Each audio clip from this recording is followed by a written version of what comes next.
Соңку бир суткада Кыргызстанда коронавирус 46 адамдан жаңы аныкталды. Алардын басымдуу бөлүгү Бишкек шаарында 31 киши. Саламаттык сактоо министрлиги вирустан дагы 3 бейтап каза болгонун билдирди. Ушун менен өлкөдө COVID-19 жуктургандардын жалпы саны 200 миңден ашты. 2930 адам каза болуп, 192 миңден көп киши сакайып чыкты. 3 февралда коронавируска каршы күрөшүү штабынын жыйынында саламаттык сактоо министринин орун басары Улукбек Бектурганов Кыргызстан вирустун 4-чү толкунунун чегинен өткөнүн айткан.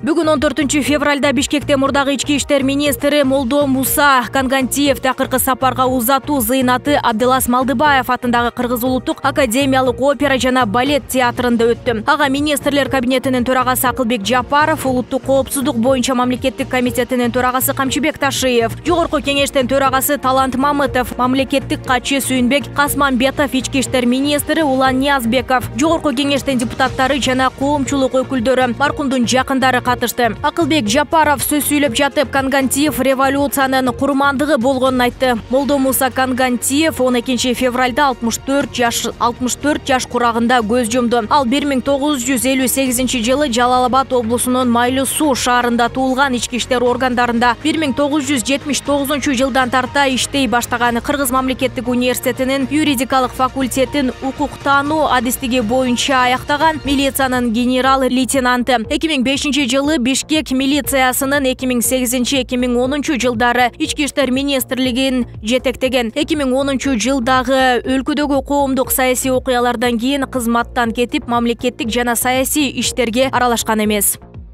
Украинанын президенти Владимир Зеленский АКШнын президенти Джо Байден менен жакынкы сааттарда телефондон сүйлөшө турганын Украин президентинин кеңсеси 13 февралда билдирди. Бул жолку чукул сүйлөшүү дагы коопсуздук маселесине арналып, Орусия Украинага кол салат деген кооптонгон учурга туура келди. Бул кабар АКШнын мамлекеттик катчысы Энтони Блинкен 13 февралда Киевдеги америкалык элчиликтен кызматкерлерин эвакуациялоо чечими Орусиянын кол салуу коркунучуна негизделди деп айткандан кийин чыкты. Батыш өлкөлөрү Москва Киевке каршы согуштук аракеттерди башташы мүмкүн деген кооптонууга байланыштуу өз жарандарын Украинадан чыгып кетүүгө үндөп жатат. Кечээ биз АКШнын Киевдеги элчилигинде иштеген америкалыктардын көбүнө чыгып кетүүгө буйрук бердик, деди Блинкен жапониялык жана түштүк кореялык кесиптештери менен сүйлөшкөндөн кийин. 2022 жылы Кыргыз эл жазуучусу Түгөлбай Сыдыкбековдун 110 жылдыгы белгиленет. Бул тууралуу Маданият, маалымат, спорт жана жаштар саясаты министрлигинен кабарлады. Билдирмеге караганда, министр Азамат Жаманкулов академик Түгөлбай Сыдыкбековдун үйүнө барып, жазуучунун уулу Сабырбек Сыдыкбеков менен жолуккан. Сүйлөшүүнүн жүрүшүндө Жаманкулов 2022 жылы Сыдыкбековдун 110 жылдыгы мамлекеттик деңгээлде белгилене турганын айтып, жазуучунун китептерин санариптөө, жеке буюмдарын сактоо үчүн өзү жашаган үйдү үй музейге айлантууга көмөк көрсөтө тургандыгын билдирди деп айтылат маалыматта. Түгөлбай Сыдыкбеков 20 кылымдагы кыргыз адабиятындагы реалисттик прозаны калыптандырууга жана өнүктүрүүгө чоң салым кошкон залкар жазуучу, академик, Кыргыз Республикасынын баатыры. Сыдыкбеков 1912 жылы Ысык Көл облусуна караштуу Түп районундагы Кең Суу айылында туулган. Ал Темир, Кең Суу, Биздин замандын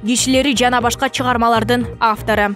Грек-Рим күрөшүү боюнча курама команда Ысык Көл облусунун Чолпон Ата шаарында окуу машыгуу өткөрдү. Бул тууралуу спорт жана дене тарбия департаменти билдирди. Департамент балбандар машыгуу маалында регби ойногон видео таратты. 22 январда башталган машыгуу 12 февралда аяктаган. Бул иш-чаралар Азия чемпионатына жана алдыда өтө турган эл аралык мелдештерге даярдык болуп эсептелет. Машыгууга жалпы 35 спортчу чакырылган. Аларды даярдыктан улук машыктыруучу Улукбек Карачолоков менен башкы машыктыруучу Азат Эркинбаев өткөргөнү айтылды.